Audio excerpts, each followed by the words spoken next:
Boa noite a todos. Vamos então dar início à entrevista coletiva com o técnico Rogério Ceni após a vitória sobre o Coritiba em jogo atrasado do Campeonato Brasileiro. Rogério, obviamente eu gostaria que você falasse sobre essa partida, a vitória do São Paulo, 3-1, o que você achou sobre ela. Mas a minha pergunta é muito mais em relação à vaga na Libertadores, né? O São Paulo se aproximou, tá a 1 ponto do G8, mas de acordo com o que a gente vem ouvindo das suas respostas ultimamente, você não está tão confiante em montar um elenco forte para eventualmente brigar por um título de Copa Libertadores da América, etc. Você acha que essa vaga na Libertadores do ano que vem ela é tão determinante assim para o planejamento do São Paulo, ou com vaga, sem vaga, você vai ter mais ou menos a mesma coisa para o ano que vem? Boa noite, essa resposta eu dei no último jogo, que o planejamento seria muito parecido independente da campanha final. Se eu almejo a vaga e quero, com certeza, eu quero chegar na posição mais alta que a gente puder chegar dentro do campeonato. São praticamente, hoje, 6 equipes do Atlético Mineiro, até um pouco para baixo da gente, aí, acho que umas 6 equipes que brigam por 2 vagas, numa pré-Libertadores. E a cada rodada nós vamos ter um novo parâmetro, Cada resultado, por exemplo, acho que tem Fortaleza e Atlético Mineiro, se eu não me engano, na próxima rodada, 4-7, 4-4. Depende do resultado já. O Atlético abre 6 pontos do Fortaleza. Se o Fortaleza ganha, embola mais ainda. Então, assim, é um campeonato ainda que eu acho que a cada rodada nós vai se apresentar um cenário de ter 6 times ou de alguém abandonar a briga para chegar em cima. Eu espero que a gente possa estar até o final. O que atrapalha a gente é o número de vitórias, que nós temos o menor número de vitórias de todos. Mas mesmo porque a gente precisa das vitórias mesmo, porque se não for com as vitórias, nós não conseguiremos em pontuação chegar entre os 8. Mas nós almejamos o melhor possível de colocação, o melhor time possível para o ano que vem. E se eu almejo conquistar a Libertadores, eu almejo, mas eu sou realista. Eu vejo que hoje o São Paulo não é favorito para uma conquista de Libertadores, eu acho que vocês concordam. Agora, se a gente puder estar na Libertadores e se tornar forte desde o começo do ano para disputá-la, eu acho que é extremamente válido e é o que nós estamos buscando. Rogério, boa noite. Queria que você falasse um pouquinho, porque essa partida, São Paulo foi dominante os 90 minutos, sim, com tranquilidade, não deixou escapar a vitória. E o torcedor às vezes fica se perguntando por que o São Paulo não consegue jogar dessa forma, com tranquilidade, todos os jogos. Claro que cada jogo é uma demanda, é uma história. Mas alguns pontos que talvez até mesmo você perceba que falta encaixar no São Paulo para que ele jogue com essa frequência. Honestamente, se você pegar todos os jogos aqui no Morumbi, em todos o São Paulo jogou dessa maneira.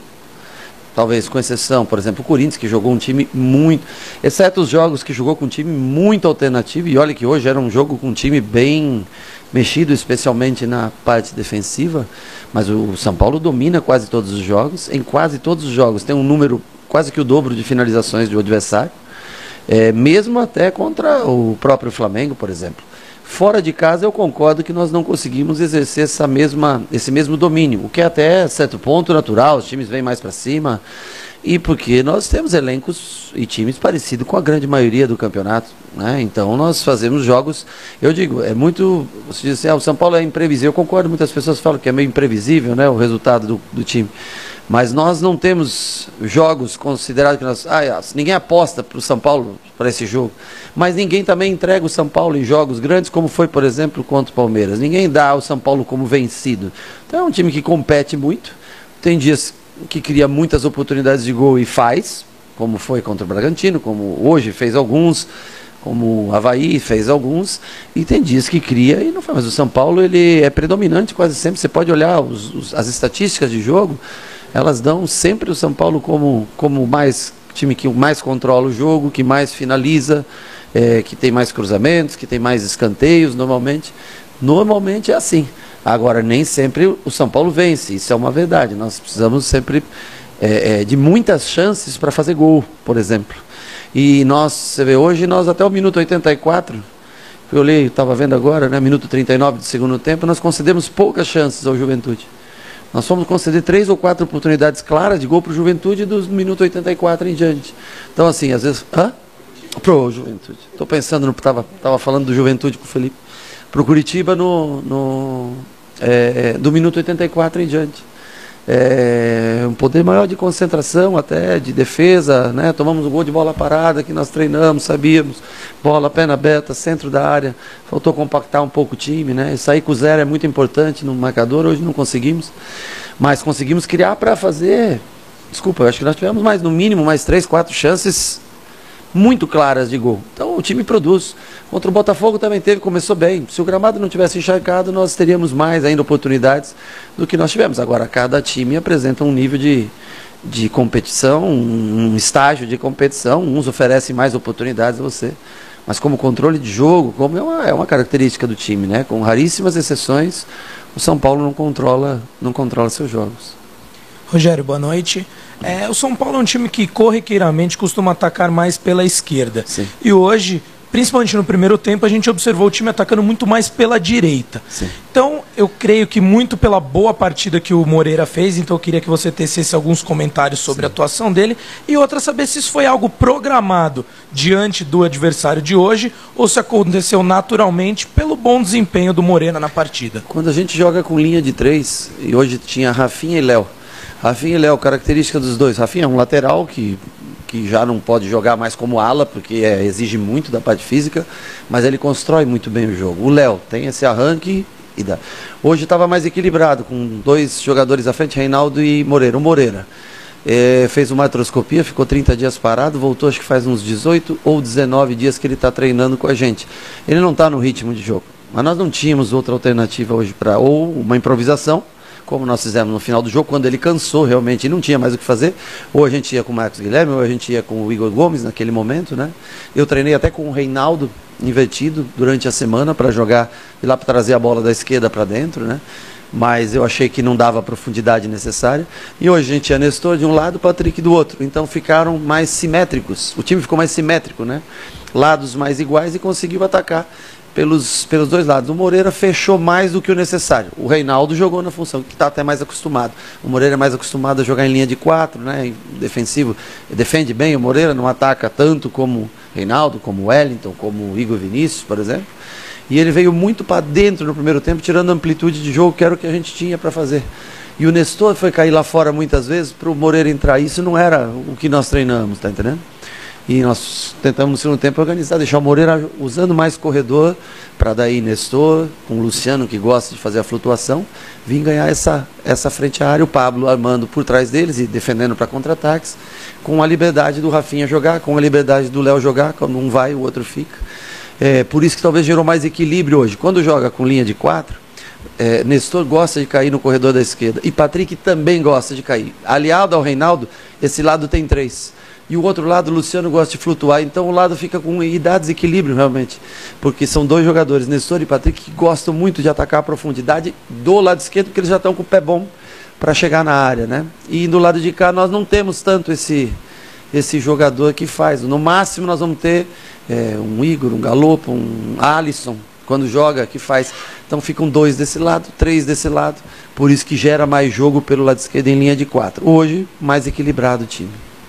Rogério, boa noite. Eu perguntei para o Rodrigo Nestor agora na zona mista se a atuação, a vitória de hoje foi importante para iniciar um processo de selar a paz com o torcedor.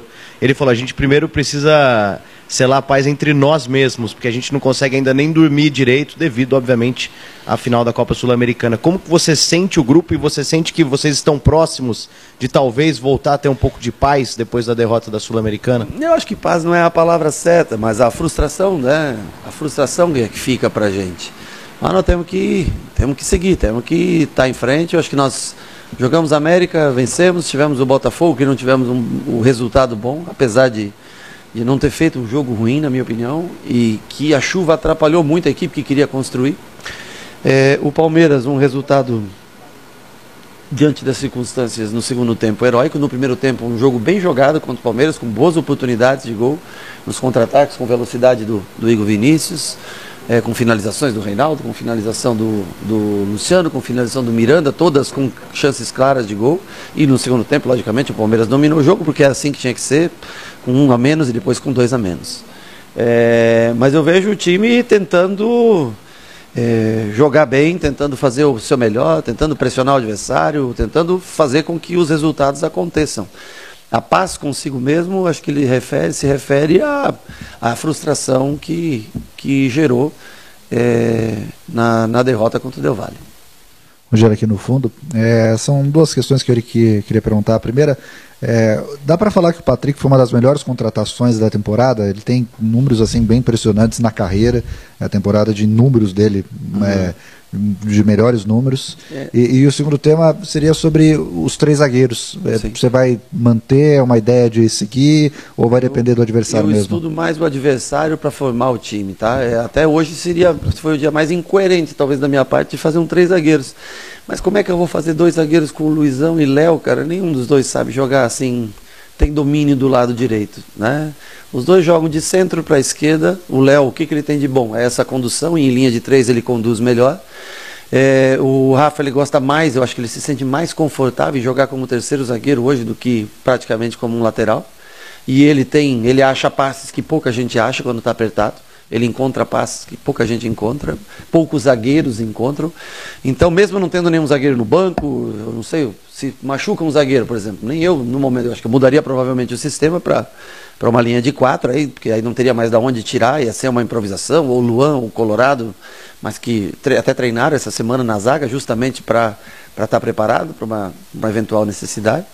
Mas daí nós teríamos que mudar o esquema, voltar com uma linha de 4, e aí sim, aí arriscar um zagueiro canhoto pelo lado direito. Mas nem Luizão, nem Léo, o Léo sempre foi lateral esquerdo, e o Luizão sempre jogou pelo lado esquerdo, mesmo em Taça São Paulo, tudo, né? O Beraldo é que fazia mais lado contrário, ou centro, e ele fazia o lado esquerdo. Então, para mim, eu não quero deixar o jogador desconfortável, a não ser que eu não tenha outra alternativa, né? Como não tinha no banco, por exemplo, hoje, como nenhum dos zagueiros se recuperaram, e 2 foram expulsos no último jogo. E aí nós fizemos essa agora. Já para o próximo jogo a gente tem a volta de Beraldo, apesar de ser canhoto, e tem a volta do Ferrarese. E a gente espera também que uma hora o Diego possa estar com a gente de novo, né? Porque já faz, sei lá, 15, 20 dias que ele já não treina, né? Não treina, não está à disposição com o grupo. Teve um dia essa semana, mas não está.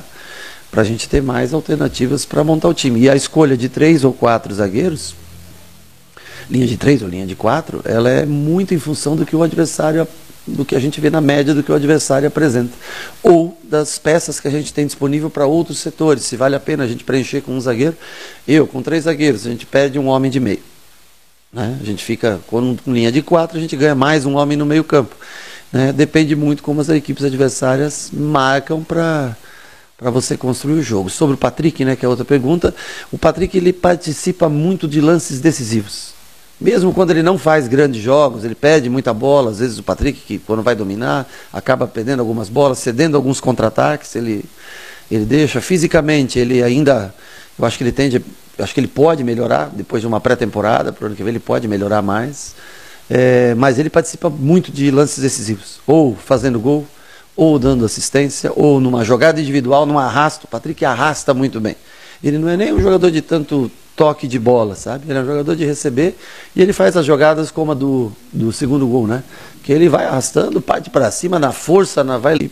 Por isso, é um atleta que nós vamos analisar para domingo, né? Porque também está cansado e o tempo é curto, mas por isso... Queria que você, dentro de análise que você já fez na sua época de jogador, você tinha uma projeção muito forte do que precisava, não precisava. Creio que como técnico você tenha melhorado essas análises. Precisava do quê? Assim? De pontos. Pontos? 18 pontos a disputar. Quantos são necessários para o São Paulo estar na Conmebol Libertadores? Não sei te dizer, não sei mesmo. Gostaria de poder te dizer, mas nem parei para pensar nisso.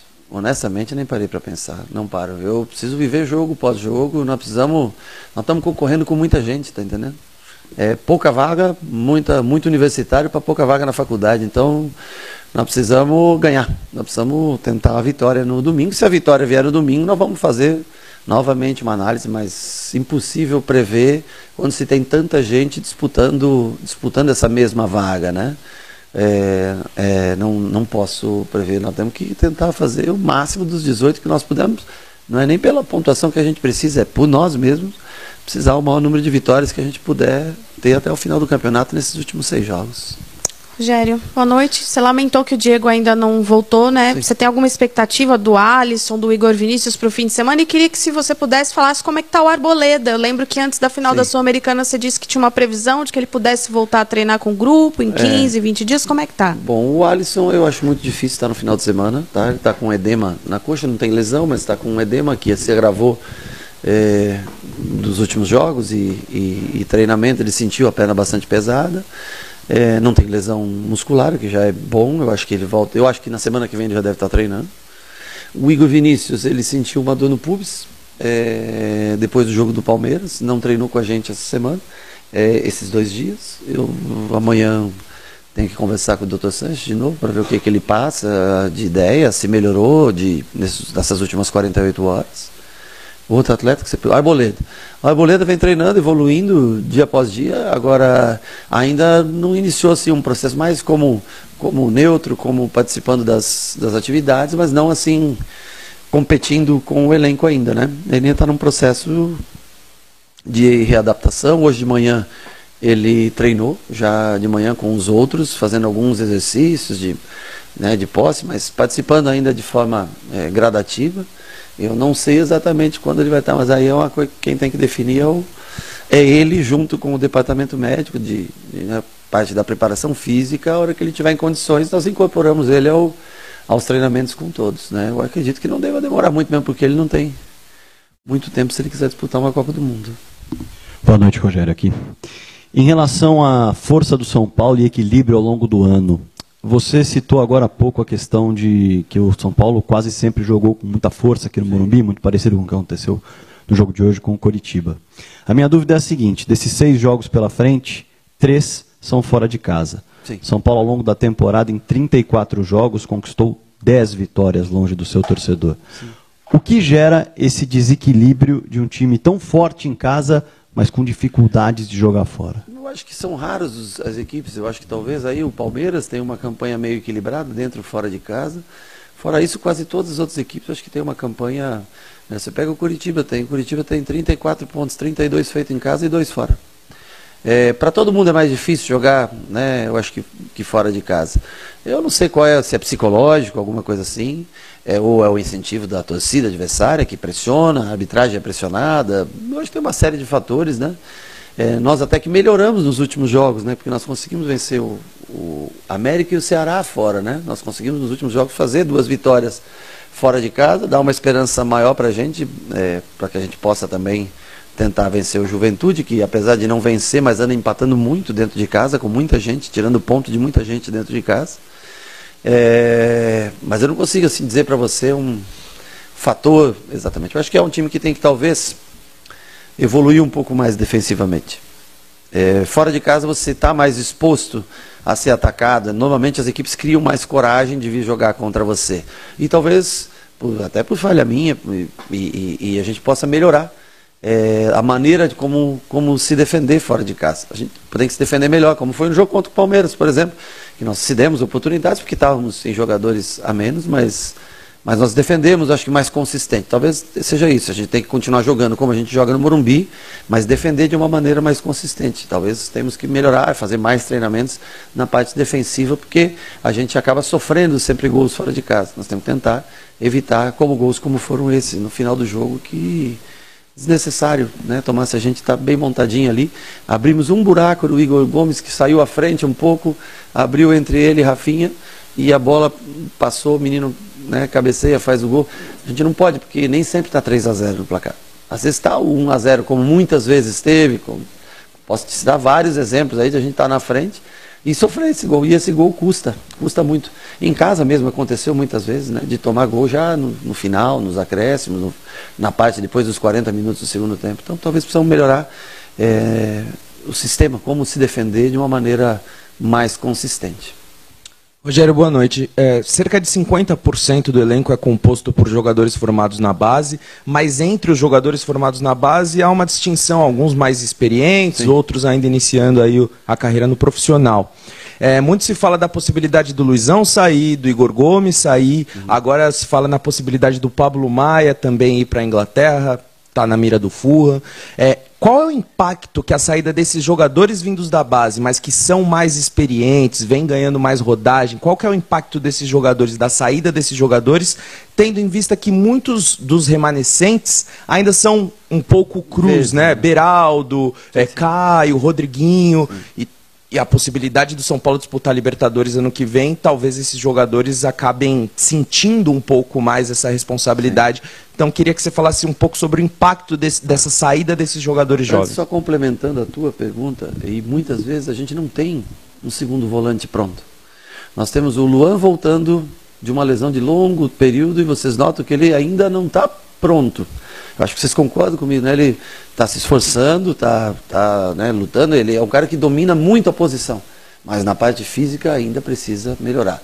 O Colorado já é um jogador mais de saída de jogo, e o Neves está machucado. Então muitas vezes a gente também quer trancar um pouco mais o meio campo, e não consegue, porque a gente não tem com a ausência do Neves lesionado, o Luan que lesionou. O Colorado não é um cara tão defensivo, nosso segundo volante ou é Igor Gomes, ou é Nestor, ou é Galopo, são todos jogadores que já tem mais características de ir para frente, por isso que a gente sofre talvez até em determinados momentos que poderíamos se posicionar melhor defensivamente. Com relação a saída de alguns jogadores, eu encaro como uma coisa normal, alguns jogadores saírem, eu lamento só da forma como se sai, porque era para o clube faturar um bom dinheiro com esses jogadores, afinal, o conceito de aproveitar a Cotia é justamente para quê? Para que você possa gerar receita nos momentos mais difíceis. O que a gente lamenta é um jogador jovem como o Luizão, tem um contrato que finaliza em janeiro e está saindo livre, né? O Igor tem um contrato que vence em março, podendo sair livre. Isso a gente lamenta porque é através dessa geração de recursos que você consegue montar novos times, novas contratações ou sanar algumas dívidas que o clube tem. Eu acho que é baseado nisso que se investe quase 30 milhões por ano em Cotia. Então, eu acho que esse é o principal ponto. Pablo, eu acho que um destaque, assim, vem sendo o jogador mais regular dos últimos jogos nossos. Esse pós-perda de Copa Sul-Americana, o Pablo foi o cara que se manteve bem em todos os jogos, e por isso até hoje a alternativa de botar o Luan, de tentar botar Galopo, de tentar botar André Anderson, quando o jogo já estava 2-0 e 3-0, que é para tentar encontrar alguém que faça essas funções, porque em determinado momento nós vamos precisar. E se a gente não consegue encontrar o atleta exato para essas funções, nós vamos sofrer. Eu acho que se o Pablo Mágio é uma proposta extraordinária para ele, é legal para o clube, é legal para o garoto, ele vem se esforçando, mas eu eu desconheço qualquer proposta sobre o Pablo. Sobre Igor e sobre Luizão, um acaba o contrato em janeiro, outro acaba o contrato em março, até o momento que eu saiba não existe a renovação, então pode acontecer de perder esses jogadores. E até outros jogadores pode ser que fiquem pelo caminho, mas nós temos que primeiro acabar o ano bem, acabar bem esses 6 jogos e montar aí um time para o ano que vem que possa atender, ao menos em parte, a expectativa do torcedor. Eu, às vezes, o que me frustra, por exemplo, nós, como atleta, no grupo que eu jogava, nós conseguimos títulos muito importantes aqui. O que me frustra, às vezes, como treinador, é ver que talvez eu não consiga entregar esses mesmos títulos. Eu gostaria também de vencê-los como treinador. Mas eu sou extremamente grato a estar aqui trabalhando, eu gosto de trabalhar com os garotos. Se tiver jogador bom da base, não tem problema nenhum em trabalhar. Eu prefiro. Eu prefiro porque é o produto que valoriza o clube, valoriza a Cotia, que é o grande investimento que foi feito ao longo dos últimos anos. Se investe muito em Cotia, que é justamente para gerar esses jogadores e gerar receita futura e gerar novas oportunidades. Então nós temos hoje 12, 13, 14 jogadores lá da base. E se precisar, e se alguém se destacar na Taça São Paulo, e se a gente precisar trazer mais alguém, não tem problema. Agora, em algumas posições talvez não tenha pronto em Cotia, e nós tenhamos que ir no mercado, com a ausência de alguns que saiam, aí nós temos que tentar contratar. Se não der para contratar o principal jogador que nós queremos, alguém com essas características para poder ajudar com a experiência que você disse, que é o que eu concordo com você. Nestor, Igor Gomes, Luan, eles estão numa prateleira. Thales, Wellington, jogadores, Rodriguinho, eles também são da base, mas estão ainda num outro patamar que vai demorar esses mesmos 2, 3 anos de amadurecimento para chegar num ponto de ser um jogador pronto para jogar, como é Nestor, como é Igor, como é Luan, quando está bem condicionado, e tantos outros, né? O Pablo Maia talvez esteja nessa prateleira, que tem amadurecido bem mais rápido, mas são todos caras que jogaram. Luizão está nessa prateleira, a primeira, que jogadores, Beraldo, né? Que estão jogando aí, praticamente sempre estão entrando em jogos, jogando, mas estão em estágios diferentes, concordo com você, em estágios diferentes do que Igor, do que Nestor, do que Luan, enfim. Encerramos então com o técnico Rogério Ceni. Obrigado a todos pela presença. Uma boa noite.